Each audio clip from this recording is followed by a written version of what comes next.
반갑습니다. 여러분 바쁘신 가운데 귀중한 시간 내주셔서 이 자리에 오셔서 정말 감사합니다. 저희들은 A대학, B대학과 경쟁하지 않고 저희들은 서강과 경쟁을 합니다. 이 말은 저희가 애초에 처음부터 시작할 때 가졌던 신념과 교육 철학을 얼마나 일관되게 유지할 것인가, 어떤 상황과 어려움이 있어도, 환경에 어려움이 있어도 어떻게 우리의 철학을 유지할 수 있을 것인가. 저희는 서강과의 싸움이라고 생각을 합니다. 그래서 그런 점에서 서강은 특별하다고 생각을 합니다. 특별히 이제 이곳에 오신 분들은 여러 대학들을 생각하실 텐데 왜 서강이어야 하는지에 대해서 잠시 말씀을 드릴 텐데요. 서강하면 앞에서 동영상에서 우리 학생들, 재학생들, 졸업생들 인터뷰 보셨죠?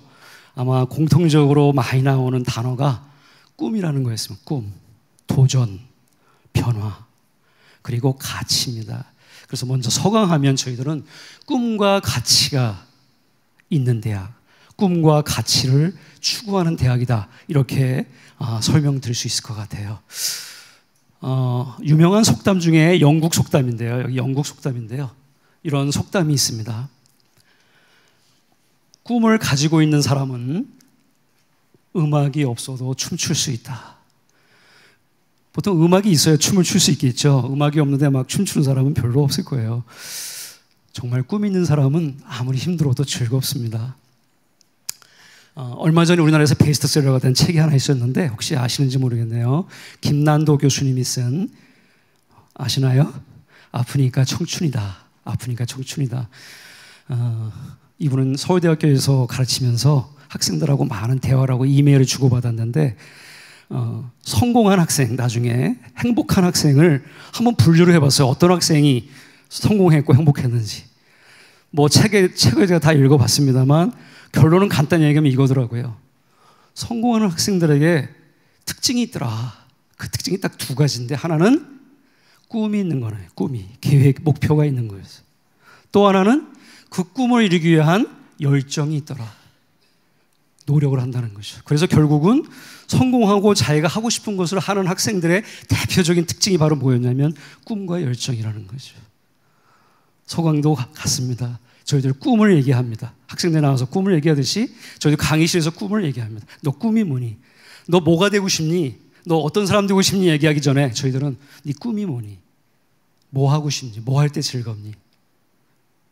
천재는 노력하는 사람을 이길 수 없고 노력하는 사람은 즐기는 사람을 이길 수 없다라는 말이 있습니다. 최종 승자는 즐기는 사람이라는 거죠. 꿈이 있는 사람은 힘든 줄 모르고 일어납니다. 음악이 없어도 춤추고 음악이 없어도 즐겁게 흥얼거릴 수 있습니다. 서강이 추구하는 게 그겁니다. 학생 한 명 한 명의 꿈을 소중히 여기고 그 학생이 행복할 수 있는 게 뭔지를 저희들 묻고 있습니다. 이 장면 기억나시나요? 1988년. 아마 여기 계신 부모님들 많이 아실 겁니다. 서울올림픽입니다.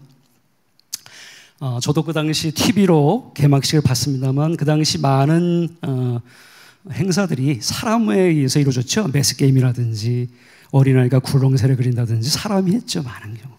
30년이 지났습니다. 2018년 작년입니다. 평창에서 동계올림픽이 열렸습니다. 그때 이런 장면이 굉장히 화제가 됐어요. 저도 처음에 저도 경영학이니까 전공이 기술을 잘 모르는데 이게 무슨 조명인가 했는데 나중에 알고 너무 놀랐어요. 이게 하나하나가 전부 점들이 뭐였냐면 드론이었죠. 드론. 컴퓨터로 프로그래밍해서 이런 모양도 만들고 스키 타는 모습도 만들고 어마어마한 소위 말하는 4차 산업혁명이 우리 눈앞에 와 있다는 것을 체감하게 했습니다. 얼마 전 바둑의 이세돌 구단은 알파고와 물론 졌지만 경쟁을 하는 걸 보면서 또 한 번 더 충격을 받았습니다. 사람에서 기술로 급격하게 변화하고 있습니다. 대한민국이 놀랍게도 산업 현장에서 노동자 10만 명당 로봇 대수가 가장 많은 나라가 대한민국입니다. 일본도 아니고 미국도 아닙니다. 그 정도로 기계화가 굉장히 진전돼 있죠. 사람에서 기술로. 그런데 많은 사람들이 기술에 주목을 합니다. 드론에 주목하고 인공지능에 주목을 하고 로봇에 주목을 하고 자율자동차에 주목을 하지만 서강은 기술 너머에 있는 사람을 주목합니다. 왜냐? 저희들은 사람만큼은 기술로 대체할 수 없기 때문에, 그리고 모든 기술이 사람에 의해서 이루어지기 때문에, 그리고 결국 이런 기술은 사람을 위해서 존재해야 되기 때문에 저희들은 기술도 중요하지만 사람에 주목합니다. 좀 아까 동영상 보셔서 아시겠지만 서강의 큰 가치는 캐톨릭 휴머니즘이라고 얘기하는 바로 인본주의, 인간 중심입니다. 그래서 그것이 저희들의 교육의 핵심이 되어 왔습니다. 유명한 독일의 시인 릴케라는 분이 이런 말을 했습니다. 산맥에 황금이 매장되어 있는데도 아무도 그것을 캐내지 않는다면 암석의 고요를 파고드는 물이 언젠가 그것을 캐내리라. 아무리 산에 황금이 많아도 누군가 캐지 않으면 나중에 오랜 세월이 걸려서 물이 바위를 침식했을 때 마지막으로 황금이 나오겠죠. 이렇게 되면 안 되지 않겠습니까? 우리가 캐야지. 아마 릴케는 여기서 황금을 돈으로 비유하지는 않았을 겁니다. 우리 서강을 입장에서 이 황금을 비유하자면 가치 있는 일입니다. 저희들은 가치 지향적인 교육을 하기 때문입니다. 얼마나 사회에서 성공했느냐, 얼마나 입신양명했느냐, 얼마나 유명한 사람이 됐느냐가 중요한 게 아니고 얼마나 의미 있고 가치 있는 일을 하고 있느냐가 중요하다고 저희들은 가르칩니다. 그래서 대기업에 취직하든지 중소기업에 취직하든지 사법고시에 패스하든지 의사가 되든지 다 한 명 한 명은 등가입니다. 똑같습니다. 서강에서. 저희들은 그렇게 교육해 왔습니다. 그래서 특별하게 누구를 위해서, 출세를 위해서 특별하게 돈을 지불하지 않습니다. 똑같이 한 명 한 명을 위해서 동일하게 저희들 배려하고 지원하는 것이 서강의 교육의 목표입니다. 아마 이 황금 중에서 아마 이런 것들이 있을 거예요. 좀 더 저희가 크게 보면 어떤 자유라든지 평등이라든지 인권이라든지 이런 것들이 중요한 것이 될 수 있고, 조금 소박하게 얘기하면 어려운 사람들을 위해서 희생하고 봉사하고 돕는 그런 사람들 양성하는 것이 서강 교육의 목표라는 거죠. 여기 서강의 교육 철학을 조금 더 제가 구체적으로 말씀을 드리면, 서강은 예수회에 의해서 설립됐습니다. 여기서 많은 분들이 가톨릭하고 예수회를 잘 모르실 수도 있어요. 예수회는요, 가톨릭 교황 산하에 있는, 직속으로 있는 하나의 특별한 기구입니다. 예수회는. 여기 예수회에 속해 있는 신부님들은 성당에서 가르치거나 성당을 운영하지 않습니다. 예수회 신부님들은 두 가지 일을 하십니다. 하나는 수도, 자기 수도고요. 또 한 가지는 교육 사업을 합니다. 그래서 전 세계 예수회 대학에 여러분 놀라지 마십시오. 혹시 처음 들으신 분도 계실 거예요. 100여 국 이상에서 226개의 예수회 대학이 있습니다. 한국에는 서강대가 유일하죠. 그런데 미국엔 되게 많습니다. 여기 나와 있듯이 조지타운 대학 아시죠? 미국 정치 지도자 산실, 미국 대통령을 여러 명 배출한 대학입니다. 보스턴 대학, 의과대학으로 굉장히 유명하고 경영대학으로 굉장히 유명한 대학이죠. 샌프란시스코 대학, 스페인의 ESA 대학, 일본의 소피아 대학 등등해서 전 세계에 200개가 넘는 대학이 있습니다. 서강 학생들은 한국 안에만 머물러 있지 않습니다. 그들의 꿈을 키우기 위해서, 가치 있는 일을 찾기 위해서 전 세계로 나가고 있습니다. 서강을 중심으로 많은 예수의 대학들은 수준 높은 교육과 그 다음에 철저한 학사 관리를 기본으로 하고 있습니다. 아까 동영상에서 보셨죠? 수업 치기 전에 종칩니다. 수업 끝나고도 종을 칩니다. 엄격함의 상징이고요. 저희는 아무리 공부를 잘해도 한 학기에 일주일에 보통 2번 수업을 하는데 16주, 32번 수업 중에 4번 결석하면 무조건 F입니다. 그걸 FA라고 불러요. Failure by Absence. 아무리 우수해도 성실하지 않으면, 모범적이지 않으면 낙제가 되는 거죠. 그게 바로 엄격한 학사관리의 일환입니다. 저희가 찬반 논란이 있지만 계속 유지하는 것은 이것이 곧 진정한 교육, 또 학부모님들이 안심하는 교육이라고 믿기 때문이죠. 그래서 계속 유지하고 있습니다. 전 세계에 서강은 많은 네트워크가 있습니다. 아까 말씀드린 200개 예수대학이 있습니다. 학생들이 원하면 전 세계 어디든지 가서 경험할 수 있습니다. 그 꿈을 찾을 수 있습니다.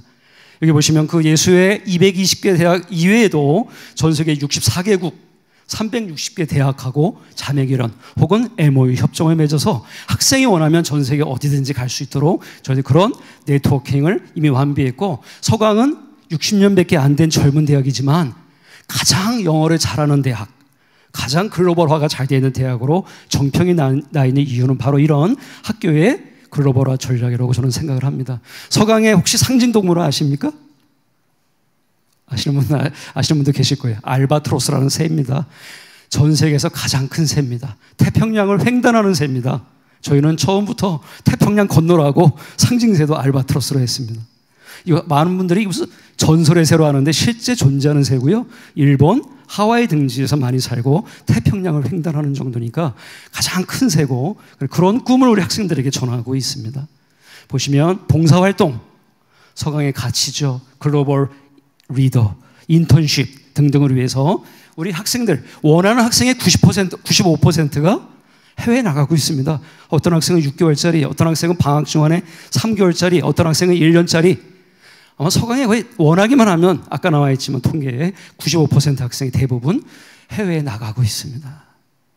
서강에 등록금 내면 그 등록금으로 외국에 있는 대학의 등록금이 가름이 됩니다. 따로 돈이 안 들어가도 돼요. 그래서 우리는 돈이 많이 들어가고 못하는데 걱정 안 하셔도 돼요. 서강 등록금이면 됩니다.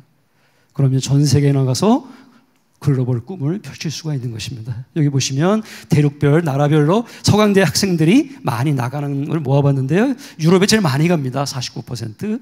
북미, 캐나다, 미국의 30%, 그 이외에 아시아 등지에서 우리나라 학생들이 주로 많이 가는 곳은 미국과 그다음에 유럽과 캐나다라는 걸 알 수 있는데요. 어쨌든 본인이 원하면 이런 꿈을 이룰 수 있다. 나머지 5%는 뭐냐?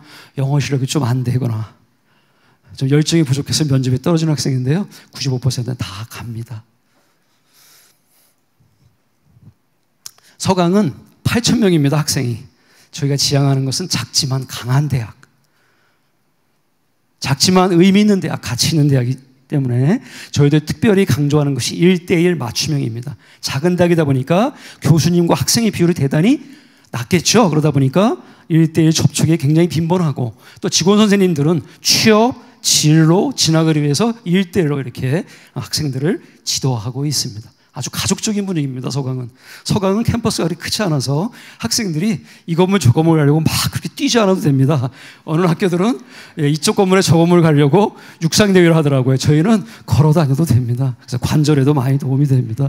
그래서 걱정 안 하셔도 되고, 서강은 아담하지만 이렇게 아담하다 보니까 이 1:1 지도를 많이 하는데, 1학년 때는 주로 개인의 성향, 적성을 파악하는, 아마 서강대학교 입학식 날 시험 보는 날은 저희 서강대밖에 없을 거예요. 시험은 뭐냐면 심리 테스트입니다. 이 학생의 적성 테스트입니다. 그래서 입학식 날이에요. 학생들은 그 이후에 오리엔테이션 가서 열심히 배우겠지만 학교의 전문가 선생님들은, 교수님들은 그 학생들 적성을 분석해서 나중에 다 상담해서 알려줍니다. 1학년부터. 그래서 어떤 학생은 적성해보니까 나 이과 잘못 왔네 하는 학생도 있어요. 그러나 걱정하지 않으셔도 됩니다. 뒤에 그 해답이 있기 때문이죠. 1학년 때는 적성, 2학년 때는 진로 탐색해서 대체로 2학년까지는 내가 뭘 해야 될지 꿈과 비전이 정립이 돼야 거의 성공 확률이 높습니다. 3학년, 4학년인데 아직 뭐 할지 모르는 학생들이 가끔 있어요. 여러분, 그러면 걱정하셔야 됩니다. 그래서 2학년까지는 자기가 뭘 할지 꿈이 확정이 되는 게 좋고요. 3학년부터는 이 진로가 결정이 되는 집중적으로 훈련을 하고, 4학년 때는 직무에 필요한, 회사 취업에 필요한, 진학에 필요한 그런 여러 가지 기술 이런 것들을 직접적으로 지도하고, 필요하면 외부의 인사 초청 강연도 하고, 이런 식으로 해서 1:1 집중한다는 것이 서강 교육의 큰 특징이라고 말씀드리겠습니다. 많은 분들이 취업을 걱정하세요. 요즘 젊은 사람들 취업이 어려운 거 충분히 이해하죠. 그런데 대학은 취업 양성기관이 아닙니다. 그래서 서강은 1학년 때 너 취업해야 된다 이런 말 하나도 안 합니다. 서강에서는.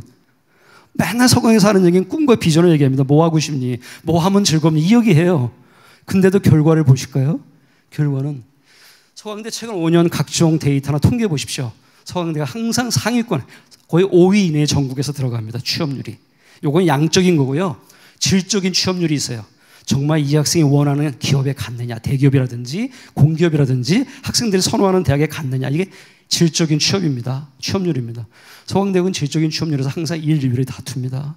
대기업 취업률 전국 1위입니다. 저희가. 그래서 취업 유지율, 회사에 들어가서 얼마나 취업을 계속 오래 다니고 있느냐, 금방 그만두지 않고 유지율, 질적인 취업률은 저희가 항상 톱 수준이라고 잡아가고 있고, 그것이 1학년 때부터 너 무슨 회사 갈래? 너 이런 기술 있어야 취직하지? 이런 얘기 하지 않고 학생이 원하는 것이 뭔지를 찾아주고 스스로 찾게 하고 그것을 도와주는 우리 교육 시스템에 그 이유가 있다고 저희들은 생각을 합니다. 때로는 학생 중에서 취업보다는 창업을 선택하는 학생들이 있어요. 그래서 굉장히 성공적인 케이스가 많습니다. 제가 시간 관계상 다 일일이 말씀 못 드리는데 창업에 성공하는 우리 동문회 참 많습니다. 이런 학생들을 위해서 또 우리가 서강 비즈니스 센터라는 걸 운영하면서 체계적으로 실험실, 창업센터, 방을 저희들이 빌려주고 교수님들이 지도해주고 이렇게 해서 창업도 지원한다는 것을 말씀을 드리고 싶습니다. 제가 시간 관계상 다 설명 못 드리는 게 너무 좀 안타까운데요. 그 다음에 우리 학생들에게 작은 디딤돌이지만 장학금을 여러 가지 루트를 통해서 지원하고 있습니다. 국가적으로 하는 국가장학금은 물론이고요. 저희 교내 장학금, 교회 장학금 등으로 해서 이 세 가지가 있습니다. 현재 기준으로 봤을 때 2018년 기준으로 봤을 때 서강에 입학한 학생들 35%가 국가, 교내, 교회 장학금들 합쳐서 전액 장학금을 받고 있습니다. 우리 총장님과 대학 본부는 이것을 60% 수준으로 올리는 게 목표입니다. 학생이 돈 때문에 자기 아르바이트하고 그래서 공부 못하고 수업 시간에 졸고 이런 일은 없어야 된다. 부모님의 경제적인 능력 때문에 학생들이 배우면서 운동장이 기울어지는 운동장이 되어서는 안 된다라는 것이 저희들의 일관된 신념이고 의지입니다. 그래서 조만간 현재 35%를 훨씬 끌어올리도록 최선을 다해서 노력할 것입니다. 아마 학교 규모가 작은 것이 그런 면에서는 굉장히 많이 도움이 되고 있습니다. 제가 여기 있는 거 다 일일이 설명 안 드려도 서강은 최근 수년 동안에 한국 생산성본부에서 하는 학생 만족도 1위 대학에 계속 작년까지 계속 꼽히고 있습니다. 학생의 행복한 학교를 모토로 하고 있고 학생 한 명을 배려하는 그 문화 덕분이라고 여기 나와 있는 거 다 설명 못 드려도 교육과 연구에서 최상위권을 유지하는 서강의 바로 저력이 거기 있다고 생각을 합니다. 이제 남은 시간 잠깐 말씀을 드리면 서강 교육의 중요한 핵심 두 가지만 간단히 말씀드리고 제 부분을 마칠 텐데요. 아까도 많이 동영상 나와서 제가 길게 하지는 않겠습니다. 바로 융합과 창의. 저희는 3개 교육 목표가 있습니다. 수월성, 이타성, 창의성. 이걸 통해서 뭐 하느냐? 캐톨릭 휴머니즘, 가톨릭 인본주의. 사람다운 사람, 인간다운 인간, 사람 냄새 나는 지도자를 양성하는 것이 저희의 핵심입니다. 그 핵심 내용 중에 융합과 창의가 있는데 요즘 많은 저희 경장대학, A대학, B대학 보면 요즘에 융합한다고 무슨 과를 새로 만들고 난리치는데요. 저희 서강은 50년 전부터 융합을 했습니다. 아시는 분은 아실 거예요. 그래서 지금 저희 주요 경장대학들이 저희 거를 많이 따라하고 있어요. 그래서 무슨 다전공제도 따로 하는데 저희가 원조고 저희의 시스템과 50년의 노하우를 따라오기는 쉽지 않을 겁니다. 흉내는 낼 수 있겠지만 진정한 융합은 쉬운 일이 아니죠. 하루치면 되는 게 아니죠. 저희들은 최근까지도 계속해서 학생들의 교양교육을 인성교육 강화 쪽에 굉장히 맞춰서 그 다음에 융합에 관련해서 창의와 관련해서 대대적으로 개편하고 있고요. 그래서 지속적으로 노력을 하고 있습니다. 다전공 제도가 딱 3가지가 있습니다. 저희들이. 다른 학교는 굉장한 차별이 있죠. 나와 있죠. 다전공 제도 보시면은 다전공제도를 간단히 말씀드리면 복수전공, 연계전공, 학생 설계전공을 다전공이라고 얘기합니다. 한 학생이 전공을 2개, 3개 하는 겁니다. 자, 어떤 학생이 철학과에 입학해서 들어올 땐 철학과로 왔어요. 철학하고 싶어서 왔어요. 그런데 공부하다 보니까 철학은 상당 부분 논리더라. 그건 논리학이나 수학을 공부하고 싶은데 많은 대학에서는 전과를 못 하잖아요. 복수전공을 못 하잖아요. 저희 학교는요. 철학으로 들어왔지만 수학 공부하고 싶으면 수학과 같이 복수 전공을 할 수 있어요. 아무런 제한이 없어요. 학점 제한, 인원 제한, 계열 제한 아무것도 없습니다. 어떤 학생이 경영학과 들어왔는데 이 학생이 갑자기 컴퓨터 공학을 하고 싶은 거예요. 경영학과 들어와서 할 수 있습니다. 그래서 저희 학교에서 바로 그런 것을 우리가 복수 전공, 연계 전공, 학생 설계 전공이라고 부르고 있습니다. 간단하게 말씀을 드리면 이 복수 전공 먼저 첫 번째 복수 전공이 있는데요. 저희가 7개 학부 25개 학과 전공이 있습니다. 이것을 조합을 하면 문과, 이과, 문과, 이과 이런 걸 서로 조합을 하다 보면 약 600개 전공을 만들 수 있죠. 이게 가능하면 학생들이 선택하는 거예요. 이미 있는 25개 전공 중에서 학생들이 조합을 해서 2개, 3개를 할 수 있어요. 크게 3개까지 할 수 있어요. 근데 3개 하려면 시간이 많이 걸리겠죠. 그러니까 4년 이내에 못 할 수도 있어요, 졸업. 그래서 보통 학생들은 2개 정도를 합니다. 복수 전공을. 우리가 그것을 복수 전공이라고 얘기하고, 이거는 학교에서 만들어 놓은 전공을 선택하는 거고요. 그다음에 두 번째 다전공 제도는 연계 전공이라고 있습니다. 현재 15개가 있습니다. 이것은 학교에서 만들어 놓은 거예요. 현재 시대 상황, 시대의 변화에 따라서 필요한 전공들이 새로 생기죠. 기존에 있는 과마고는 안 되니까 새로운 전공을 만드는데 이런 것들입니다. 융합 소프트웨어, 빅데이터, 인공지능, 공공인재, 정치, 경제, 철학, 동화 이런 것들을 만드는 현재 15개를 학교에서 만들어서 학생들이 선택할 수 있는 거죠. 새로운 분야에 도전하는 학생들은 이런 걸 선택할 수가 있습니다. 여기까지 두 가지는 학교에서 만든 거고요. 마지막은 이게 이제 서강의 굉장히 큰 장점 중에 하나인데 1998년도에 이미 생긴 겁니다. 20년 전에. 학생 설계 전공입니다. 이것은 학생이 스스로 설계하는 거예요. 전공을. 새로운 전공을 만드는 거예요. 여기 기준은 있어요. 약 54학점 이상의 교과 과정을 2개 이상의 전공을 합쳐서 만드는 거예요. 그랬더니 어떤 분이 이 학생이 막 만드는 전공이 사회에서 인정이 됩니까? 그거 누가 인정해 주나요? 전문가가. 그런데 막 만드는 게 아니죠. 아무렇게나 만드는 게 아니죠. 학생들이 자기 적성에 맞고 좋아하는, 아까 보니까 발명 뭐 그런 걸 만든 학생이 있었잖아요. 여학생 하나, 그죠? 시대에 필요하고 자기의 적성에 맞는 걸 학생들이 설계는 합니다. 그런데 그냥 그걸로 끝나는 게 아니고요. 지도 교수님하고 학과장님이 승인해 줘야 돼요. 검토를 쫙 하셔서 이런 과목을 들으면 이런 전공 이름을 붙여도 되겠구나라고 승인해야 돼요. 그 다음에 또 마지막 단계가 있어요. 본부 차원에서 교학위원회라는 게 있어요. 학장님들과 처장님들이 다 모여서 심사를 합니다. 이런 과목을 들으면 이렇게 이름을 붙여도 되겠구나. 이렇게 3단계의 엄격한 과정을 거쳐서 현재 81개가 완성이 됐어요. 이제 다음 주인공은 여러분 혹은 여러분들의 자녀입니다. 정말 놀랄만한 창의적인 새로운 전공이 탄생을 기다리고 있습니다. 저도 기대하고 있습니다. 제 부분을 마치려고 합니다. 제가 참 좋아하는 이문재 시인 구절로 한 말씀 드리고 마치려고 합니다. 저는 경영학 교수입니다. 저는 투자론과 재무, 금융을 가르칩니다. 재무, 금융, 투자는 경영학에서 가장 수학을 많이 쓰는 분야입니다. 그래서 저는 인기가 없습니다. 학생들이. 제 과목은 수학을 많이 쓰기 때문에. 그래서 제가 생각하는 게 제가 좋아하는 시를 많이 수업 시간에 얘기해 주는 거예요. 인문학을 같이 나누는 거죠. 좋은 경영자는 좋은 인문학자입니다. 스티브 잡스 아시죠? 얼마나 그 훌륭한 인문학자인지 아실 겁니다. 그런데요, 제가 학생들에게 많이 들려주는 시 하나 제가 하고 마치겠습니다. 종소리를 더 멀리 보내기 위해 종은 더 아파야 한다. 종소리를 멀리 가게 울리기 위해서는 굉장히 세게 쳐야 되겠죠, 종을. 종이 살아있다면 종이 얼마나 아플까요? 서강은 이런 인재를 꿈꿉니다. 자기 혼자 출세하고 자기 혼자 성공하고 대학교 1학년 1학기 들어오면서부터 고시원에 들어가서 고시 공부하는 학생들이 저희들 원하지 않습니다. 같이 어울리고 같이 뒹굴면서 내 이웃의 아픔을 함께하고 공감하고 배려할 수 있는 따뜻한 인간미를 가진, 그러기 위해서는 자기가 더 희생해야 되겠죠. 더 아파야 되겠죠. 종처럼 더 봉사하고 이런 따뜻한 인간의 냄새가 나는 인재, 그런 지도자를 저희들 키우려고 하고 있고 키워왔습니다. 앞으로도 그렇게 갈 것입니다. 저를 믿고 맡겨주십시오. 고맙습니다. 안녕하세요. 저는 서강대학교 입학처 박구상 입학사정관입니다. 만나 뵙게 돼서 반갑습니다.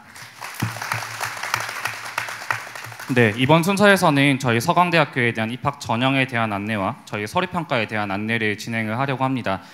그래서 먼저 저희 입학 전형에 대해서 안내를 드리도록 하겠는데요. 먼저 보시면 저희 2020학년도 입시를 한눈에 보시게 되면 저희 수시모집, 학생부 종합전형, 수시모집, 논술 전형, 그리고 정시모집 이렇게 크게 구분을 해볼 수가 있습니다. 그래서 학생부 종합전형은 총 6개의 전형이 있고요. 그래서 수시모집 총 7개의 전형이 있습니다.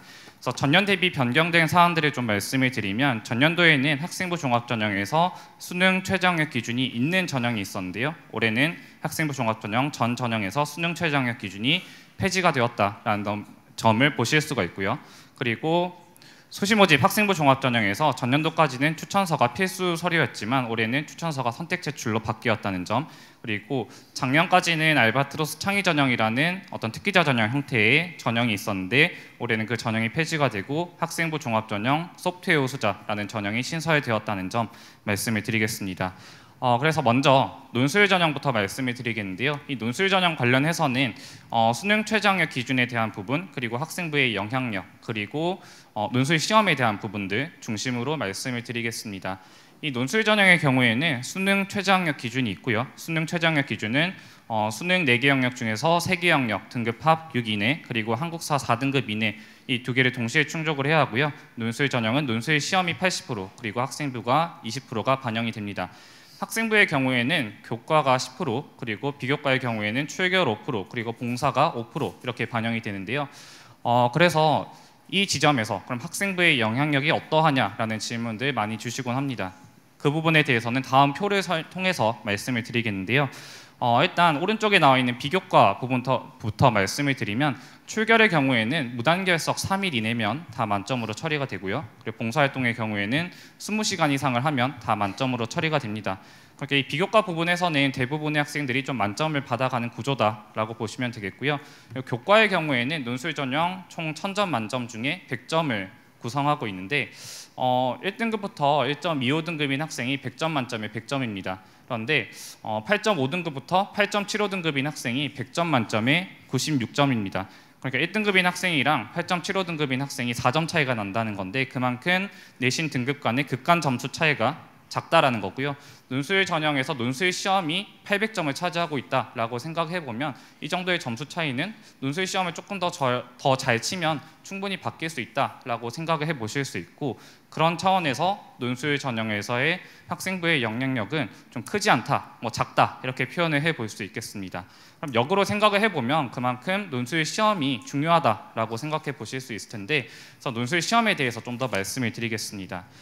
인문계열과 자연계열로 구분을 해서 말씀을 드리겠고요. 인문계열부터 말씀을 드리면 일단 시험 시간은 100분이고 2개의 문항을 푸셔야 합니다. 하나의 문항당 여러 개의 제시문들이 제시가 되고 하나의 문항당 800에서 1000자의 글을 답안에 작성하셔야 하는데, 말씀드릴 첫 번째 포인트는 글쓰기가 아니라 답안을 써야 하는 시험이다라는 점입니다. 저희 인문계열 문제를 보시면 하나의 문제에 여러 가지 요구사항이 담겨 있습니다. 그 요구사항에 맞는 답을 쓰면 된다는 거고요. 그리고 하나의 문항당 800에서 1000자의 글을 작성을 해야 한다는 점과 연계해서 생각해 보면 그 여러 가지 요구사항을 800에서 1000자에 녹여내다 보면 어떤 화려한 미사여구 혹은 불필요한 수식어 혹은 본인이 아는 지식, 이런 것들이 들어갈 틈이 거의 없습니다. 그런 차원에서 글쓰기가 아니라 답을 써야 하는 시험이다라는 점 좀 강조를 해서 말씀을 드리겠고요. 그리고 제시문들이 여러 제시문들이 나오고, 그리고 시험 시간이 제한이 되어 있다는 점에서 두 번째, 문제와 제시문에 대한 빠르고 정확한 이해가 관건이라는 부분, 어떻게 보면 당연한 얘기겠지만 다시 한번 좀 더 강조를 해서 말씀을 드리겠습니다. 그리고 경제학부와 경영학부의 경우에는 수학 문제를 푸는 형태의 수리 논술이 출제되느냐 이런 질문들 하시곤 하는데, 수학 문제를 푸는 형태의 수리 논술 문제가 출제가 되는 것은 아니고요. 다만 통계나 도표, 그래프 같은 것들이 제시가 되어서 그것을 다른 제시문들과 함께 이해하고 그것을 활용해서 답안을 작성해야 하는 문제는 출제가 될 수 있습니다. 그리고 오른쪽에 자연계열 같은 경우에는 저희가 과학 논술은 없고 수리 논술만 출제가 됩니다. 시험 시간은 100분이고요. 대문항이 2개가 출제가 됩니다. 그리고 대문항 하나당 3개에서 5개 정도의 소문항이 딸려있는 형태로 문제가 출제가 되는데요. 그래서 내가 앞에 문제를 풀지 못했다라고 당황하지 마시고 얼른 뒤에 문제로 넘어가서 그 문제를 푸시고 거기서 부분 점수를 얻어가실 필요가 있겠고요. 그리고 답이 도출이 되지 않거나 혹은 답이 틀리다라고 하더라도 풀이 과정에서의 논리성이 보이면 저희가 그런 부분들에 대해서도 부분 점수를 부여를 하고 있습니다. 그렇기 때문에 과정이라는 부분들에 대해서도 충분히 작성해 주실 필요가 있겠고, 특히 증명이나 설명을 요구하는 문제들 같은 경우에는 답보다 과정이 중요한 부분들이 있을 수 있습니다. 그런 차원에서도 과정이라는 부분 충분히 작성해 주시면 좋겠습니다. 그리고 인문계열이든 자연계열이든 100분간 2문제의 답안을 쓰는 훈련을 하라라는 내용이 나와 있는데, 이걸 말씀을 드리는 건 아무런 준비 없이 그냥 시험장에 들어오게 되면 문제도 처음 접해봐서 당황할 수밖에 없고 답안을 어떻게 구성해야 할지도 고민이 될 수밖에 없고, 그러다 보면 시간도 모자랄 수밖에 없습니다. 그런 차원에서 100분간 2문제의 답안을 쓰는 훈련을 하고 오시기를 말씀을 드리는 거고요. 그런 부분에 있어서 가장 기본이 되고 중요한 자료는 저희 서강대학교 논술시험 기출문제라고 할 수 있습니다. 그래서 아마 지금 들어오시면서 논술 가이드북이란 책자 아마 받으셨을 것 같은데, 거기 보시면 전년도 기출문제 그리고 답안 사례 같은 것들이 나와 있습니다.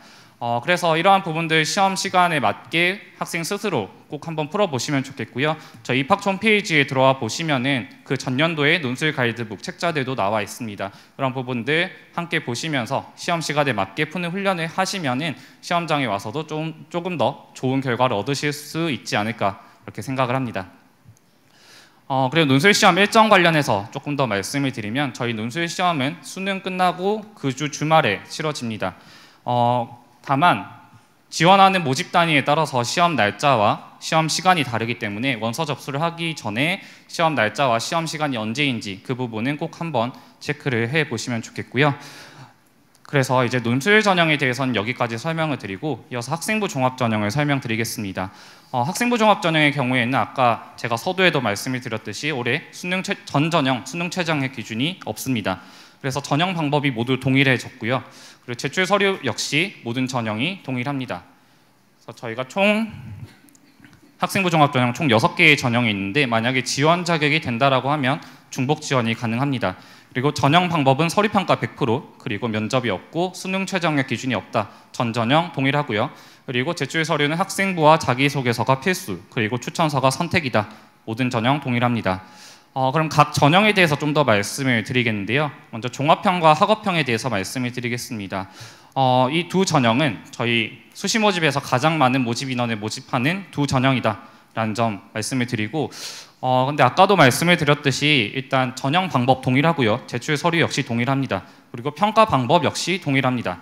그럼 차이가 뭐냐라고 질문하실 수 있는데, 일단 뭐 모집 인원의 차이라는 부분도 있겠지만 서류 제출 시기상의 차이가 있다는 점을 말씀을 드리겠습니다.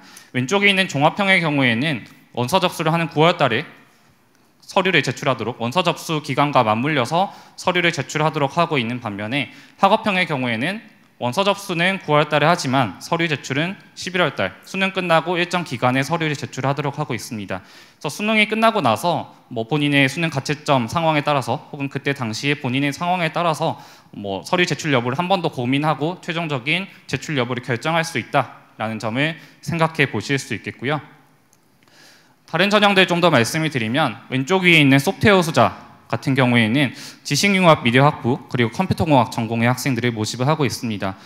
소프트웨어 수자라고 하니까 소프트웨어 관련된 엄청나게 특별한 무언가를 생각하시는 경우도 있는데, 이 전형이 학생부 종합 전형임을 생각해 주시면 좋겠습니다. 그래서 학교 생활을 하면서 소프트웨어에 대해서 관심을 가지고 역량을 길러왔던 부분들, 혹은 수학이나 과학에 대해서 관심을 가지고 역량을 길러왔던 부분들, 그런 학생들을 두고 저희가 소프트웨어 우수자라는 부분들로 보고 있다고 보시면 되겠고요.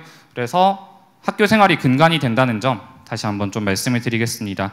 그리고 나머지 전형들 같은 경우에는 지원 자격이 되는 학생들에 한해서 지원을 할 수 있는 전형입니다. 그래서 세부적인 지원 자격 요건에 대해서는 저희 나눠드린 책자 한번 보시면 좋을 것 같고요.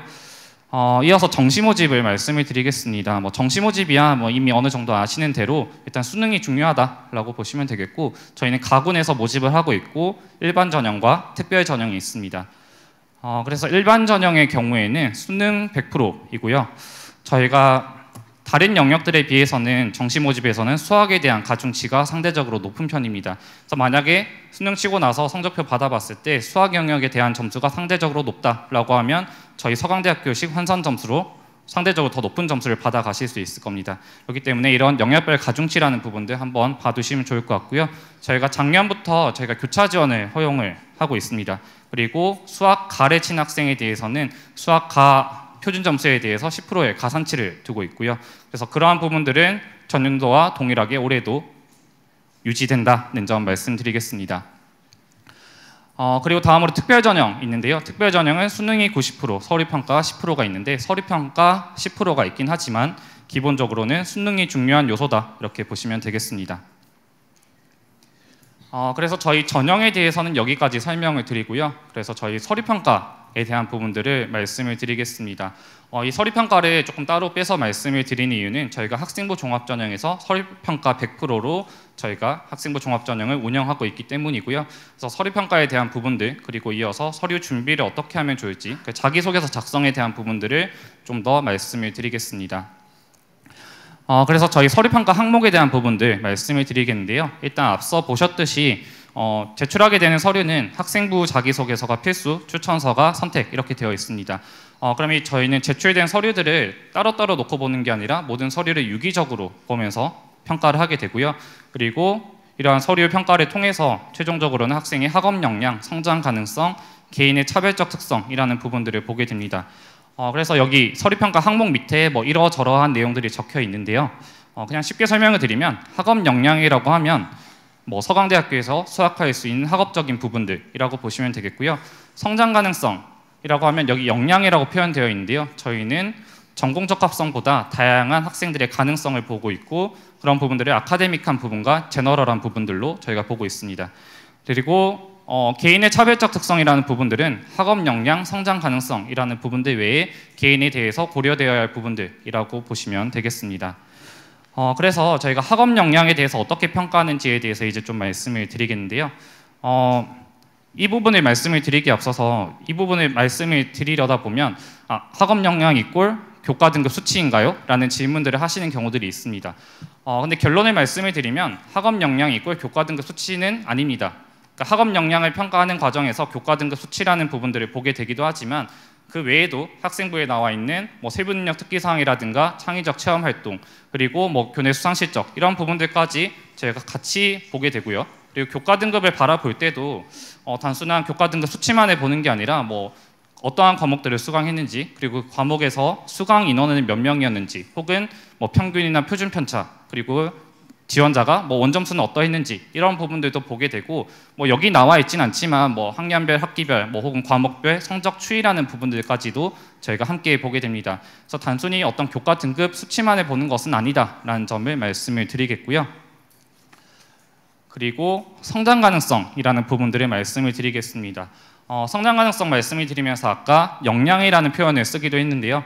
여기서 말씀드릴 결론과 같은 결론은 단순한 어떤 활동 명칭 혹은 교과목 명칭이라기보다는 그 안에서 어떠한 역할을 했고 어떤 부분에 관심을 가졌고 그 안에서 어떤 역량을 길러왔는가라는 부분들을 보게 된다는 점입니다. 그래서 예를 들어 국사 수업을 들었다. 국사 수업 들은 거면 사학과 혹은 수학 동아리를 했다라고 하면 수학과 이렇게 생각하시는 경우도 있는데 만약에 국사 수업을 들으면서 그 안에서 정치 외교와 관련해서 관심을 가지고 탐구를 해본 부분들이 있다라고 하면 그런 부분들은 어떻게 보면 정치 외교학과 관련된 역량으로도 볼 수 있고요. 그리고 수학 동아리를 했지만 그 안에서 코딩에 대해서 관심을 가져온 부분들이 있다라고 하면 그런 부분들은 컴퓨터공학과 관련된 부분들로도 볼 수 있습니다. 그래서 단순한 어떤 명칭만을 보는 것은 아니다. 그 안에서 어떤 것들을 배우고 어떤 역할을 했는가를 본다는 것으로 이해를 해주시면 좋겠고요. 그래서 저희가 여기 나와 있진 않지만 또 자주 드리는 예시 중에 하나가 방송반의 예시를 또 자주 드리기도 합니다. 예를 들면 방송반을 하면 방송반 했으니까 신문방송학과 가야 해 혹은 신문방송학과 가려면 방송반 해야 해 이렇게 생각하시는 경우도 있는데 저희는 방송반 안에서도 그 역할이 다양하다고 생각합니다. 그래서 만약에 대본을 썼다라고 하면 그 학생은 국어국문학과적인 역량 혹은 자연과학이나 공학에 대해서 취재를 했다 그러면 자연과학이나 공학에 대한 역량이라는 부분들을 보게 된다라고 보시면 되겠고요. 이렇게 명칭이 아니라 어떤 역할, 그 안에서 길러온 역량들을 보게 된다는 점 말씀을 드리겠습니다. 그래서 저희 서류평가에 대한 부분들을 말씀을 드렸고 그럼 서류 준비는 어떻게 하면 좋을지 그러니까 자기소개서 준비는 어떻게 하면 좋을지에 대해서 말씀을 드리겠습니다. 일단 이 부분을 말씀을 드리기에 앞서서 말씀드릴 부분은 일단 학생부 종합전형에서 가장 기본이 되고 중요한 서류는 학생부입니다. 이렇게 말씀을 드리면 자기소개서의 역할은 뭐냐 그러면 자기소개서의 영향력은 어떤 것이냐 어떠하냐 이런 부분들 질문을 주시기도 하는데 일단 자기소개서는 학생부를 보완해주는 서류다라고 보시면 되겠고요. 또는 학생부를 좀 더 선명하게 볼 수 있도록 해주는 서류다라고 말씀드릴 수 있겠습니다. 그런 자기소개서를 어떻게 작성하면 좋겠냐라고 하신다면 일단 그 부분을 말씀드리기에 앞서서 자기소개서 문항을 다시 한번 조금 생각해 보시면 좋겠습니다. 저희가 1번 문항부터 3번 문항까지는 대교역 공통 문항을 쓰고 있고요. 그리고 4번 문항은 저희 서강대학교 자체 문항을 쓰고 있는데요. 1번 문항부터 3번 문항까지의 공통점이 혹시 뭔지 알고 계신가요? 아마 거기 보시면 무엇을 통해 배우고 느낀 점을 기술하기 바랍니다라는 문구가 아마 공통적으로 들어가 있을 겁니다. 그러니까 단순히 무엇을 했다라는 차원들보다 그 안에서 배우고 느낀 점을 작성하라는 내용들로 담겨 있다고 보시면 되겠고요. 저희 자기소개서 4번 문항 같은 경우에는 지원 동기와 학업계획, 진로계획에 대해서 서술을 하도록 되어 있는데요. 이런 부분들을 통해서 4번 문항을 통해서 본인이 왜 이 전공에 지원을 하게 되었는지 그리고 어떻게 보면 또 서강대학교에 대한 관심이라든가 혹은 애정 이런 부분들을 4번 문항을 통해서도 좀 표현할 수 있다 이렇게 보시면 되겠습니다. 좀 더 말씀을 드리면 자기소개서 작성에서 하셔야 할 것과 하지 말으셔야 할 것들을 좀 더 설명을 드리겠는데요. 하셔야 할 것 첫 번째, 진정성이 느껴지는 자기소개서 어떻게 보면 당연한 얘기라고 할 수 있고 세 번째, 학생부의 연계성이라고 하면 아까 말씀드렸듯이 자기소개서는 학생부를 보완해주는 서류 혹은 학생부를 선명하게 볼 수 있도록 해주는 서류라는 측면에서 학생부의 연계성 역시 당연한 얘기라고 할 수 있습니다. 그리고 다섯 번째, 색깔이 없는 것도 색깔이 될 수 있게 라는 부분은 자기소개서에 학생부에 나와 있는 내용들을 자기소개서를 통해서 학생부에 나와 있는 내용들에 대해서 어떤 결과나 과정 혹은 구체적인 경험들을 작성을 해주면서 그것을 통해서 학생이 가진 역량을 좀 더 선명하게 볼 수 있게 된다라는 차원에서의 내용이라고 보시면 되겠고요. 그리고 두 번째, 구체적인 경험과 과정들 그리고 그 결과가 명확하게 작성해달라는 부분은 아까도 말씀을 드렸듯이 배우고 느낀 점을 중심으로 서술하도록 되어 있기 때문에 그러한 차원에서 어떤 추상적인 언어 혹은 단순 나열형 이런 부분들보다는 구체적인 경험과 과정들 중심으로 작성을 말씀을 드리는 거고요. 그리고 네 번째, 부족한 점보다는 내가 가진 장점을 바탕으로 기술해 달라는 부분은 저희가 평가를 하는 게 역량을 본다는 부분, 역량을 또 다르게 표현하면 강점, 장점이라고 생각해 보신다면 부족한 점들보다는 자기소개서에 본인이 가진 강점들 위주로 작성해 주시면 좋겠다는 점을 말씀을 드리는 거고요. 자기소개서 작성해서 하시지 말으셔야 할 것에 대해서는 다음 슬라이드에서 좀 더 말씀을 드리겠습니다. 이미 어느 정도 알고 계신 부분들이겠지만 학생부 종합 전형의 경우에는 한국대학교육협의회에서 자기소개서 유의사항을 두고 있습니다. 한국대학교육협의회에 자기소개서 유의사항이 있는데 거기에 보면 어떠한 내용들을 적으면 0점 처리 또는 평가에 불이익이 있을 수 있다는 내용들이 나와 있습니다. 그래서 자기소개서를 작성하시기 전에는 이 유의사항들을 꼭 한번 읽어보시면 좋겠고요. 저희가 유사도 검증을 합니다. 그래서 다른 사람들의 자기소개서를 보거나 혹은 인터넷에 돌아다니는 어떤 자기소개서를 보고 이 문구 좋네 라고 생각해서 그 문구를 따서 쓰면 유사도 검증에 걸릴 확률이 굉장히 높아집니다. 그러니까 다른 사람들의 어떤 자기소개서를 보려고 하시기보다는 그냥 본인의 얘기를 본인의 목소리로 풀어내겠다라고 생각하시면 이 유사도 검증은 걸릴 일이 없을 것이다 라고 말씀을 드릴 수 있겠고요. 다음으로 합격 사례에 대한 부분들 말씀을 드리겠습니다.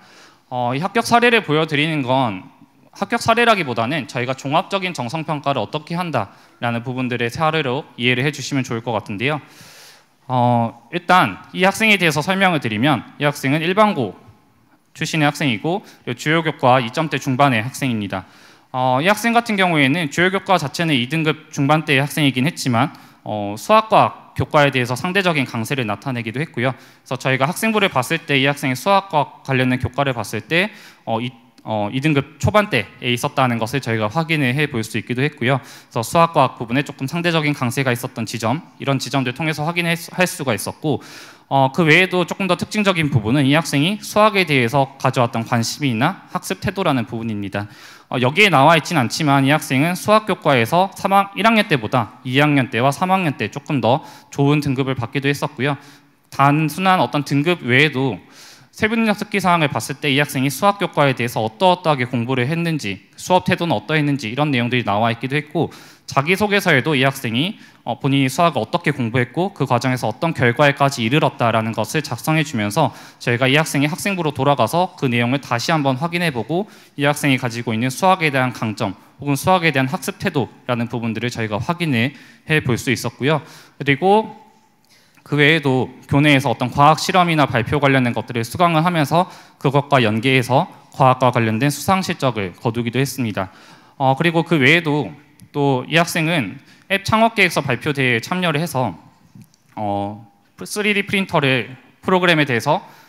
프린터에 대해서 조금 관심을 가지고 그 부분을 어떻게 구현을 해내려고 애플리케이션을 구현을 해내려고 해왔던 부분들에 대한 내용들을 학생부를 통해서 확인할 수 있었고요. 그런 부분들을 자기소개서에도 작성해 주면서 이 학생이 이 대회에 참여를 하면서 어떠한 부분에 대해서 관심을 가지고 어떠한 부분들을 해봤구나 그리고 어떠한 역량을 길러왔구나 이런 부분들을 저희가 확인할 수 있었고요. 이러한 지점들을 통해서 학생이 가진 관심의 영역 그리고 학생이 가진 역량이라는 부분들을 저희가 확인을 할 수 있었습니다. 다만 이 학생의 경우에는 학교 생활에서 생명과학과 관련된 부분들을 사실 확인할 수 있는 지점들이 상대적으로 더 많은 것들도 있기도 했는데요. 1학년 때부터 3학년 때까지 생명과학과 관련된 동아리 활동을 해오기도 했었습니다. 그런데 이 학생은 생명과학 전공이 아니라 전자공학 전공에 지원했어요. 그리고 그 이유에 대해서는 학생이 자기소개서 4번에 작성해 주었습니다. 그래서 공부를 하던 중에 어떠한 내용이 생명과학과 전자공학의 융합된 형태라는 것을 알게 되었고, 본인이 고등학교 때 공부했던 것들을 토대로 그리고 길러왔던 역량을 토대로 대학교에 가서도 이러이러한 부분들에 대해서 공부해보고 싶다. 그리고 서강대학교의 다전공 제도를 활용해서 생명과학과 전자공학을 융합해서 어떠한 것들을 해보고 싶다라는 내용들을 기술해 주었습니다. 그래서 이 학생이 전자공학 전공에 왜 지원을 하게 되었는지, 그리고 앞으로 어떻게 나갈 것인지에 대해서 저희가 확인해 볼 수 있었고요. 이렇게 저희가 다양한 부분들을 통해서 학생이 가진 역량이라는 부분들, 혹은 다양한 부분들을 긍정적으로 평가하게 되어서 이 학생은 최종적으로 합격에 이른 학생이다 라고 보시면 되겠고요.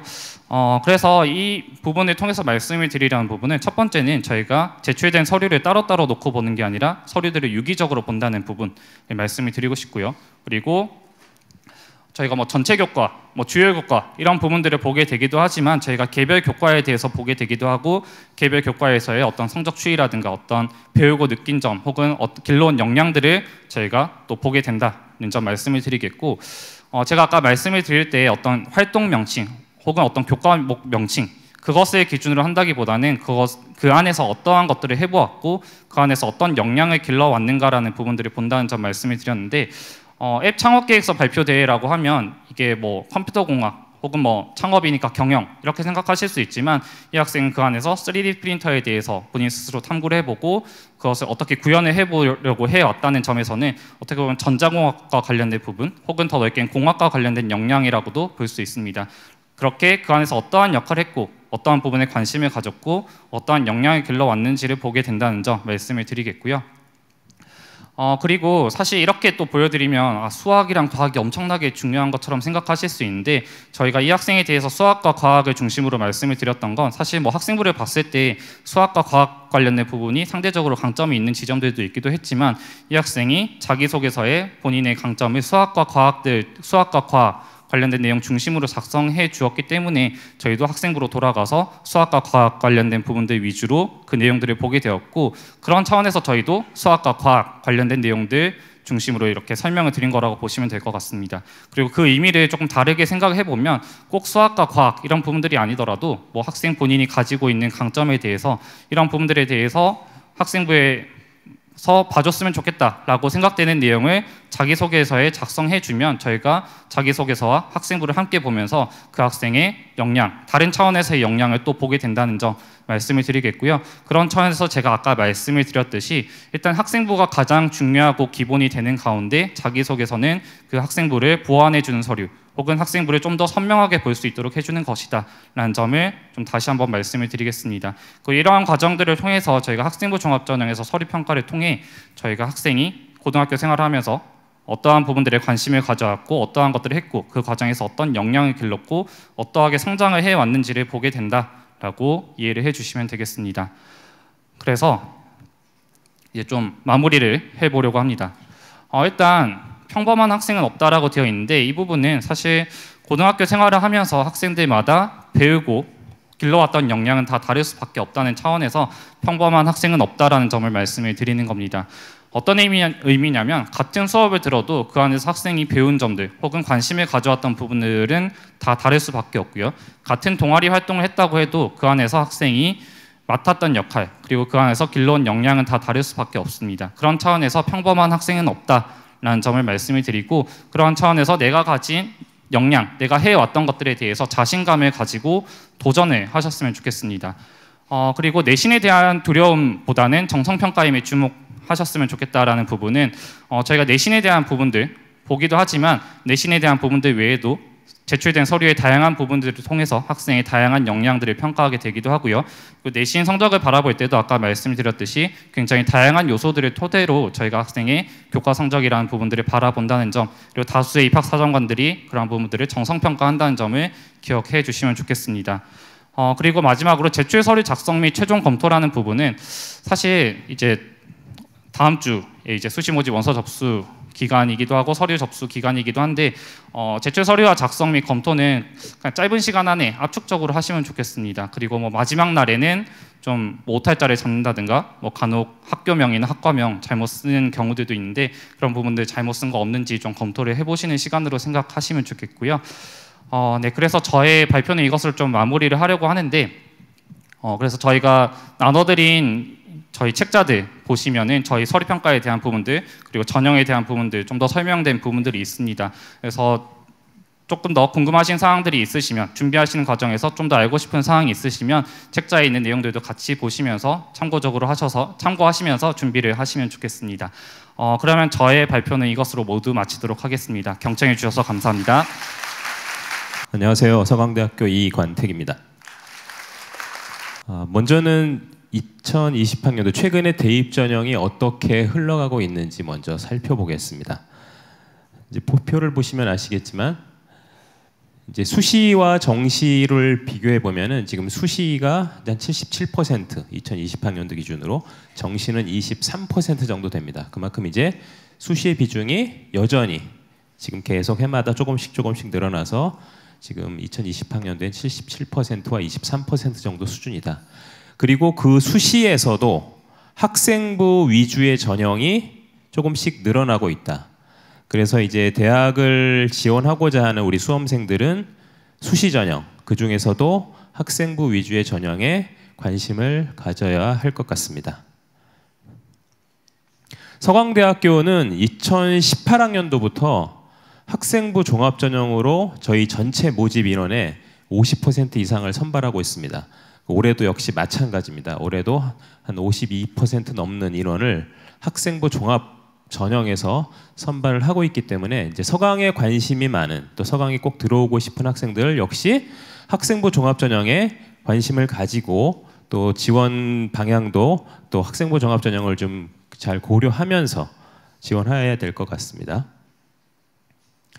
논술 전형입니다. 논술 전형 실질 경쟁률 그리고 충원율 그리고 교과 성적의 영향력은 어떤지 앞에서 우리 선임 입학사정관의 그 설명을 들으셨겠지만 여기서 다시 한번 말씀을 드리겠습니다. 먼저 2019학년도 저희 서강대학교 논술 전형의 최초 경쟁률인데 뭐 사실 그렇게 뭐 놀랄 거는 아닌 것 같습니다. 왜냐하면 주요 대학의 논술 경쟁률이 대부분 비슷합니다. 근데 최초 경쟁률이 인문이 뭐 75대 1 그리고 자연이 97대 1 이런데 최초 경쟁률에 너무 놀라지 마시고 논술은 수능 최저가 있습니다. 그리고 수능 이후에 논술 시험을 보기 때문에 수능 여하에 따라서 논술 시험을 보러 오지 않는 학생들도 많이 발생합니다. 그래서 실제로 경쟁률은 29대 1, 그러니까 30대 1이 조금 안 됩니다. 3분의 1 정도로 줄어든 것을 알 수 있습니다. 논술에서는 수능 최저를 맞추는 것이 가장 중요한 것 중에 하나가 되겠습니다. 논술 경쟁률 및 충원율입니다. 논술 경쟁률 뭐 보시면 아시겠지만 처음에 여기 보시면 사회과학부나 지식융합 미디어학부는 약 100대 1 조금 넘었고요. 자연에서는 화공생명하고 기계가 좀 높았었습니다. 실질 경쟁률도 역시 마찬가지고요. 오른쪽에 충원율이 나오는데 충원율은 전체 한 12% 정도 됩니다. 10명 중에 한 1명 정도만 충원을 했다라고 생각하시면 됩니다. 논술의 충원율이 이렇게 낮은 이유는 학교마다 논술을 시험 보는 학교마다 그 논술 시험에 대한 뭐 문제 과목이라든지 방향성이라든지 그런 것들이 좀 많이 다릅니다. 좀 특색이 있기 때문에 논술을 준비하는 학생이 이 대학 저 대학 중복해서 합격하는 게 사실은 좀 어렵습니다. 물론 합격하는 학생들이 있긴 하지만 그렇게 많이 있지는 않다. 그래서 충원율은 그렇게 높지 않다. 10명 중에 1명 정도만 충원이 일어난다. 지식융합 미디어학부 같은 경우에는 충원이 없었습니다. 예비번호 1번을 받고도 합격을 하지 못하는 그런 또 사례가 있었습니다. 논술 전형 지원자의 내신 분포입니다. 앞에서 설명을 들으셨겠지만 논술 전형에서 교과, 내신 등급이 그렇게 크게 영향을 주지 않는다고 설명을 했습니다. 1등급과 8.75등급 사이에 급간 점수가 4점 차이밖에 안 났었고 논술 전체 1000점 중에 4점이기 때문에 그렇게 큰 영향을 끼치지 않았습니다. 그래서 학생들이 이제 그것들을 잘 아는 것 같습니다. 그래서 지원자 보시면은 왼쪽에 옅은 하늘색부터 1등급, 2등급, 3등급, 그 다음에 옅은 분홍색부터 4, 5, 6, 오른쪽에 회색 부분이 7등급, 8등급입니다. 지원자 보시면은 1등급부터 8등급까지 쭉 고르게 지원한 것을 보실 수 있습니다. 논술 전형 합격자 분포입니다. 지원자 대비 합격자를 보시면 역시 다양하게 1등급부터 7등급까지도 합격자가 나온 모집 단위가 있습니다. 여기 보면은 뭐 인문계라든지 지식융합 미디어 학부라든지 화공 같은 경우에서는 7등급에서도 합격자가 나왔었습니다. 그만큼 논술은 아까 처음에 얘기했던 것처럼 논술 시험을 잘 치르는 것이 중요하다라는 것을 여기서 보시고 아실 수 있습니다. 실제 논술 전형 합격자의 내신 분포를 이제 박스 플러스로 한번 보겠는데요. 빨간색 선이 전체 합격자의 내신 평균입니다. 논술 같은 경우에는 전체 합격자의 내신 평균은 3.76이었습니다. 작년에. 그리고 각 모집 단위별 박스의 하얀색 실선 부분이 그 모집 단위의 평균 내신입니다. 여기 보시면 각 모집 단위 평균 내신이 3등급에서 한 4등급 선에서 형성된 것을 볼 수 있고요. 맨 위, 맨 아래 이렇게 점으로 하나씩 찍혀 있는 거는 여기까지 있다가 유일하게 한 명이 이쪽에서 이쪽 등급대에서 합격을 한 그런 경우로 보시면 되겠습니다. 논술 고교 유형별 비율입니다. 논술은 이제 아무래도 일반 고거에서 지원을 제일 많이 합니다. 68% 정도가 일반고에서 지원하고요. 특목자사에서 한 30% 정도가 지원을 했었습니다. 그리고 실제 등록률은 비슷합니다. 지원 대비 등록은 거의 비슷하게 하고 있다. 학생부 종합 전형입니다. 학생부 종합 전형 6가지의 전형이 있지만 가장 일반적이고 보편적인 가장 지원을 많이 하는 종합형과 학업형에 대해서 말씀드리겠습니다. 과연 두 전형의 차이는 무엇인가요? 앞에서 다 설명을 들으셨습니다. 그런데 이렇게 또 하는 거는 그만큼 이제 반복해서 제가 말씀드리면은 더 잘 이해하실 것 같은데요. 가장 큰 차이점은 서류 제출 시기입니다. 원서 접수는 똑같이 9월 6일부터 저희는 9월 9일까지 하는데요. 그 9월 6일부터 9월 9일까지 원서 접수는 똑같이 하지만 종합형은 원서 접수 시기에 같이 서류 제출을 하고 학업형은 수능 이후에 합니다. 그 차이점이 있는데 그 차이점은 바로 이제 수능 여하에 따라서 내가 서류를 제출할지 말지 본인이 또 결정을 하게 됩니다. 학업형 같은 경우에는 수시 납치, 쉽게 얘기하면 수시 납치가 없다고 생각하시면 되겠습니다. 종합형에서는 이제 합격을 하게 되면 이제 정시로 갈 수 없지만 학업형 같은 경우는 본인이 서류 제출을 하지 않으면 또 정시까지도 갈 수 있는 그런 기회가 있기 때문에 그런 여러 가지 것들을 고려해서 지원 여부를 판단하시면 되겠습니다. 전년도 충원율은 종합형이 217%, 학업형이 238%였습니다. 아까 논술에 비하면 충원율이 굉장히 높다는 것을 알 수 있습니다. 실제로 저희 학생부 종합 전형 전년도 자기주도형과 일반형으로 되어 있는데 지금 자기주도형이 올해 종합형으로 명칭이 바뀌었습니다. 일반형은 학업형으로 명칭이 바뀌었습니다. 전년도 자기주도형 초체 경쟁률은 10대 1, 전체 평균 10대 1이었고요. 일반형, 학업형으로 바뀐 일반형은 21대 1이었습니다. 근데 이제 최종 경쟁률, 충원까지 고려한 최종 경쟁률은 자기주도형이 3대 1에서 한 4대 1 정도 선에서 경쟁이 형성되었고요.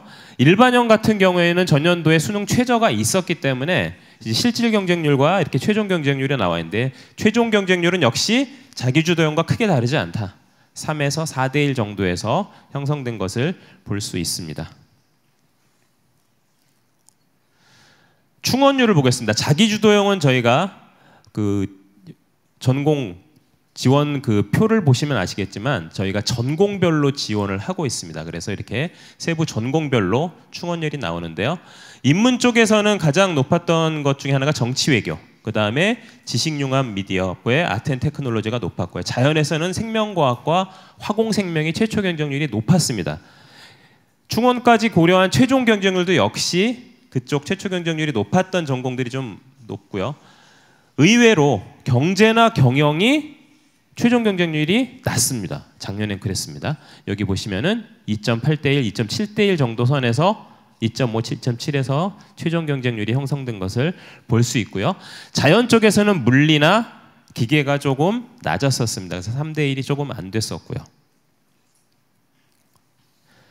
일반형을 보겠습니다. 일반형은 저희가 전공이 아닌 모집 단위로 모집을 하고 있습니다. 그래서 뭐 인문계, 영미문화계 이런 식으로 모집을 하고 있고, 최초 경쟁률 아까 전체적으로 21대 1이었지만 가장 이제 사회과학부에서 좀 인문은 높았고요. 그다음에 자연 쪽으로 가면 화공생명이 역시 높았습니다. 실질 경쟁률을 고려하고 최종 경쟁까지 봤더니 역시 사회과학부, 화공생명은 한 6대 1 정도로 형성이 됐고요. 아까 보셨던 경제경영 역시 3대 1이 안 됐습니다. 일반형도. 자기주도형도 마찬가지였지만 일반형도 채 3대 1이 되지 않았었고요. 자연 쪽에서는 물리나 전자, 기계가 3대 1이 조금 안 됐었습니다. 학생부 종합 자기주도형, 이제 종합형으로 바뀌었다고 그랬죠. 자기주도형의 지원자 내신 분포입니다. 보시면 아시겠지만 1등급부터 7등급까지 고르게 지원한 것을 볼 수 있습니다. 1등급부터 왼쪽 1등급부터 오른쪽 회색인 7등급까지 고르게 지원을 했다. 자기주도형에서. 이제 박스 플러스로 보시면 조금 더 보기 편하실 겁니다. 이 가운데 빨간 선이 전체 지원자의 평균 내신 2.94였습니다. 작년에는 2.94였고 각 전공별 자기주도의 각 전공별 내신 평균은 이 가운데 있는 흰색 실선인데요. 뭐 약간 3에서 4, 그 정도 선에서 형성된 것을 볼 수 있습니다. 3 조금 위쪽에서 형성된 걸 볼 수 있고요. 합격자들의 내신 분포입니다. 실제로 이제 자기주도형으로 합격한 작년에 자기주도형으로 합격한 합격자들의 내신 분포인데 1등급부터 여기 보면 이제 4, 5등급까지도 합격자들이 많이 나왔다. 1등급부터 4, 5등급까지도 합격자들이 많이 나왔다라는 것을 볼 수 있습니다. 자기주도형은 전공별로 지원을 하기 때문에 이렇게 전공별로 쭉 나와 있습니다. 박스 플러스로 보시면은 조금 더 보기 쉽습니다. 빨간색 선 전체 합격자의 내신 평균은 2.79였습니다. 아까 지원자의 내신 평균은 2.94였는데 합격자는 2.79. 조금 올라갔었습니다. 그래서 2점대 중후반에서 평균 합격선이 나타났다. 실질적으로 이제 이쪽 공학 쪽에서는 조금 평균선이 조금 낮고 인문 쪽에서는 조금 그거보다는 위인 것을 볼 수 있습니다. 자기주도형 역시 고교 유형별 비율입니다. 자기주도형은 일반고 48%, 특목 자사와 합쳐서 또 48%. 그래서 뭐 비슷비슷합니다. 그러니까 자기주도형의 일반고와 특목 자사의 합친 비율하고는 비슷하고요. 실제로 지원자 대비 등록자는 거의 비율이 비슷하다고 보시면 되겠습니다.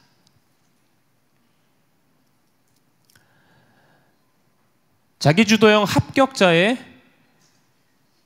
70% 컷 등급입니다. 먼저 인문을 보시면 이제 쭉 뭐 전공별로 나와 있으니까요. 아무래도 영미문화계나 유럽문화 전공 쪽에서는 70% 컷이 조금 더 아래쪽에서 형성이 됐고요. 그다음엔 인문자연, 지식융합 미디어학부가 있는 인문자연과 자연입니다. 아무래도 이제 자연 쪽에서 좀 70% 컷의 등급이 조금 낮게 형성된 것을 볼 수 있습니다. 지금 제가 보여드리는 이 70% 컷 등급은 그 베리타스 알파 서강대학교 특집호에도 나와 있습니다. 다음은 전년도에 우리 일반형의 지원자 내신 분포입니다. 아까 자기주도형하고 좀 뭐 비교를 해보시면 역시 1등급부터 7등급까지 고르게 지원자들이 분포되어 있는 것을 볼 수 있습니다. 박스 플러스로 보겠습니다. 아까 저희 자기주도형은 지원자 전체 내신 평균이 2.94였는데 이제 일반형 그거보다는 조금 높게 형성이 돼서 2.62에 형성이 됐고 각 모집 단위별 내신 평균은 이제 아무래도 평균선보다는 조금 더 위에서 형성되는 모집 단위들이 좀 많았습니다. 합격자의 내신 분포입니다. 전년도 저희 학생부 종합 일반형 합격자 내신 분포인데 아무래도 이제 자기주도형보다는 좀 앞단에서 합격자들이 많은 것을 볼 수 있지만 그래도 4등급, 5등급에서도 합격자들이 많이 나왔다라는 것을 볼 수 있습니다. 이쪽 기계에서는 5등급 쪽에서도 나왔네요. 일반형 합격자의 내신 분포. 아까 지원자, 일반형 지원자의 평균 내신은 2.62였는데 합격자는 2.17입니다. 그래서 이제 합격자의 내신 분포가 이제 조금 더 높은 것을 알 수 있고요. 고교 유형별 비율 보시면 역시 뭐 마찬가지입니다. 66대 34. 일반형에는 일반고 비율이 지원자가 훨씬 많았다. 한 2배 정도 많았다라는 것을 볼 수 있습니다. 특목, 자사 합쳐서 한 34%가 지원을 했고 일반고가 66% 정도가 지원을 했고 실제로 등록한 비율은 거의 비슷합니다. 그 옆에 주황색이 등록 비율인데요. 교과 등급 일반형 인문과 인문자연의 70% 교과 등급입니다. 아무래도 이제 유럽 문화 쪽이 조금 낮게 형성되어 있는 것을 볼 수 있습니다. 다음은 자연입니다. 자연의 합격자 70% 교과 등급 컷입니다. 이쪽 공학 쪽이 조금 낮은 것을 볼 수 있습니다. 앞에서 전형에 대해서 설명을 들으셨습니다. 뭐 저희 가장 지금 이제 전체적으로 수시에 대한 비율이 높아지고 있다. 수시 안에서도 학생부 위주의 전형이 점점 비율은 조금씩 높아지고 있다. 서강은 이제 교과 전형이 없기 때문에 학생부 종합 전형만 있습니다. 학생부 종합 전형 안에서도 가장 지원을 보편적으로 많이 하는 이 종합형과 학업형 어디로 지원을 해야 될지 고민이 됩니다. 저희는 이제 둘 다 지원하라고 사실은 말씀을 드리고 싶습니다. 이것저것 고민하지 마시고 둘 다 지원하십시오. 자기주도형은 이렇게 전공별에 맞게 좀 잘 지원하시고 그다음에 학업형은 수능 이후에 서류를 제출해도 되니까 뭔가 조금 더 다른 전략으로 지원을 하셨다가 서류를 제출 뭐 하셔도 되고 안 하셔도 되니까 실제로 뭐 저희가 작년에 한 30% 정도는 중복 지원을 했었습니다. 그래서 저희는 이제 둘 중에 하나 고민하지 마시고 이렇게 둘 다 지원하기를 권해드리고요. 서강대학교에 정말 꼭 들어오고 싶다. 저는 서강대학교 꼭 입학하고 싶다 하시면은 중복 지원. 이제 수시는 이제 6회 제한이 있지 않습니까? 그 6회 제한 내에서 저희 서강대학교 수시에서는 논술을 포함한 6개의 학생부 세부 그 종합 전형에 모두 다 중복 지원이 가능합니다. 내가 지원 자격이 된다라면 뭐 고른교회나 사회통합이나 이런 것도 다 가능하고 논술, 뭐 종합형, 학업형 다 가능합니다. 이제 최근 이제 경쟁률하고 충원률을 보시면 논술은 충원이 점점 낮아지고 있습니다. 그러니까 그만큼 논술로 합격하는 학생은 잘 나가지를 않습니다. 그 학기에 등록을 한다고 보시면 됩니다. 아까도 말씀드렸지만 10명 중에 9명은 논술로 합격한 학생 중에 10명 중 9명은 그 학교에 등록을 합니다. 서강에 등록을 합니다. 근데 학생부 종합을 보시면 점점 충원율이 높아지는 것을 알 수 있습니다. 217, 뭐 238. 충원율이 이렇게 높아진다는 건 최초 합격자 빼고 충원이 일어나는 거기 때문에 최초 합격자까지 고려한다면 플러스 100, 충원율에다 플러스 100 하시면 됩니다. 그래서 모집 인원 곱하기 그거 하면 됩니다. 퍼센트를, 충원율을 뭐 3점 몇, 2점 몇을 하면 실제 그 모집 인원에 그만큼 배되는 인원이 합격을 했다라고 생각을 하시면 됩니다. 그냥 서강대는 많이 뽑지 않으니까 여기를 어떻게 쓸까 고민하지 마시고 무섭다, 두렵다 하지 마시고 여기는 30명만 모집하지만 충원이 200% 일어났다 그러면 거기 곱하기 3 하시면 되는 겁니다. 그래서 여기 한 90명 정도까지는 합격을 할 수 했겠구나 작년에 이렇게 생각을 하시고 그리고 지금은 학종 같은 경우에는 이제 최초 합격으로 들어가고 싶다. 물론 그게 가장 좋죠. 최초 합격을 해서 들어가는 게 가장 좋지만 그거 얼마 안 됩니다. 최초 합격하는 학생은. 그래서 추가적으로 일어나는 충원 합격 전력을 고려를 하셔야 된다. 이제는 1차, 2차, 3차, 4차 대학마다 다 그렇게 충원까지 고려를 하고 마지막 전화 찬스까지도 있기 때문에 최초 합격만 너무 이렇게 바라보지 마시고 그것까지 충원까지 고려한 전략을 세우시는 게 어떨까 싶습니다. 이제 서강대학교의 지원을 이제 얼마 안 남았는데요. 이제 수시 지원이 얼마 남지 않았는데 더 많은 정보, 더 많은 것들을 알고 싶으시면 이제 저희 이제 여러 가지 채널이 있습니다. 홈페이지라든지 블로그, 뭐 유튜브를 통해서 얼마든지 또 접근 가능하시니까요. 저희 서강대학교 홈페이지에 자주 들어와서 정보를 또 공유하시면 되겠습니다. 오늘 이렇게 늦은 시간 이렇게 많이 와주셔서 잘 들어주시고 끝까지 이렇게 계셔주셔서 감사합니다. 여러분 자녀 그리고 또 직접 오신 우리 수험생 서강대학교에 꼭 지원하시고 또 좋은 결과 있어서 내년에는 서강 캠퍼스에서 꼭 뵙기를 바라겠습니다. 감사합니다.